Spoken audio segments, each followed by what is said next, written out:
होली का दिन आया। पंडित वसंत कुमार के लिए यह भंग पीने का दिन था। महीनों पहले से भंग मंगवा रखी थी। अपने मित्रों को भंग पीने का नेवता दे चुके थे। सवेरे उठते ही पहला काम जो उन्होंने किया वह भंग धोना था। सहसा बाबू कमला प्रसाद आ पहुँचे। यह जमघट देखकर बोले, क्या हो रहा है भाई, हमारा हिस्सा भी है ना। कमला प्रसाद, अजय ई मीठी पिलाओ। नमकीन क्या, मगर यार केसर और केवड़ा जरूर हो। किसी को भेजिए मेरे यहाँ से ले आए। किसी लौंडे को भेजिए जो मेरे घर जाकर प्रेमा से मांग लाए। कहीं धर्मपत्नी जी के पास न चला जाए, नहीं तो मुफ्त गालियाँ मिले। त्योहार के दिन उनका मिजाज गर्म हो जाया करता है। यार वसंत कुमार, धर्मपत्नियों को प्रसन्न रखने का कोई आसान नुस्खा बताओ, मैं तो तंग आ गया। कमला प्रसाद, तो यार तुम बड़े भाग्यवान हो। क्या पूर्णा तुमसे कभी नहीं रूठती? कमला प्रसाद, कभी किसी चीज के लिए हट नहीं करती। कमला प्रसाद, तो यार तुम बड़े भाग्यवान हो। यहाँ तो उम्र कैद हो गई है। अगर घड़ी भर भी घर से बाहर रहूं तो जवाब तलब होने लगे। सिनेमा रोज जाता हूँ और रोज घंटों मनावन करनी पड़ती है। कमला प्रसाद, वाह वाह, यह तो तुमने खूब कही। कसम अल्लाह पाक की, खूब कही। जिस कल वह बिठाए उस कल बैठ जाऊं, फिर झगड़ा ही न हो। क्यों, अच्छी बात है। कल दिन भर घर से निकलूंगा ही नहीं, देखो तब क्या कहती है। देखा, अब तक लौंडा केसर और केवड़ा लेकर नहीं लौटा।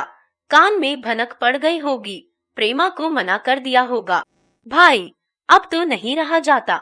आज जो कोई मेरे मुंह लगा तो बुरा होगा। मैं अभी जाकर सब चीजें भेज देता हूँ, मगर जब तक मैं ना आऊं आप न बनवाइएगा। यहाँ इस फन के उस्ताद हैं। मौरूसी बात है, दादा तोले भर का नाश्ता करते हैं। उम्र में कभी एक दिन का भी नागा नहीं किया, मगर क्या मजाल की नशा हो जाए। पूर्णा ने उबटन एक प्याली में उठाते हुए कहा, यह देखो, मैं तो पहले ही से बैठी हुई हूँ।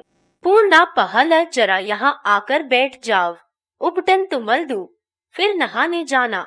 पूर्णा, वाह, उबटन क्यों ना मलवाओगे, आज की तो यह रीति है, आके बैठ जाओ। पूर्णा ने लपक कर उनका हाथ पकड़ लिया और उबटन भरा हाथ उनकी देह में पोत दिया। तब बोली, इधर ऐसे कहती थी तो नहीं मानते थे, अब तो बैठोगे। पूर्णा, अब गंगा जी कहाँ जाओगे, यही नहा लेना। पूर्णा, अच्छा तो जल्दी लौट आना, यह नहीं कि इधर उधर तैरने लगो। नहाते वक्त तुम बहुत दूर तैर जाया करते हो, मगर वहां जाकर देखा तो फूल इतनी ही दूर और आगे थे। अब कुछ थकान मालूम होने लगी थी, किंतु बीच में कोई रेत ऐसा न था कि जिस पर बैठकर दम लेते। आगे बढ़ते ही गए, कभी हाथों से जोर मारते, कभी पैरों से जोर लगाते फूलों तक पहुँचे, पर उस वक्त तक सारे अंग शिथिल हो गए थे। यहाँ तक कि फूलों को लेने के लिए जब हाथ लपकाना चाहा तो हाथ न उठ सका। आखिर उनको दांतों में दबाया और लौटे, मगर जब वहां से उन्होंने किनारे की तरफ देखा तो ऐसा मालूम हुआ मानो 1000 कोस की मंजिल है। शरीर बिल्कुल अशक्त हो गया था और जल प्रवाह भी प्रतिकूल था। उनकी हिम्मत छूट गई, हाथ पांव ढीले पड़ गए। आसपास कोई नाव या डोंगी न थी और न किनारे तक आवाज ही पहुंच सकती थी। समझ गए यही जल समाधि होगी। एक क्षण के लिए पूर्णा की याद आई, हाय, वह उनकी बाट देख रही होगी।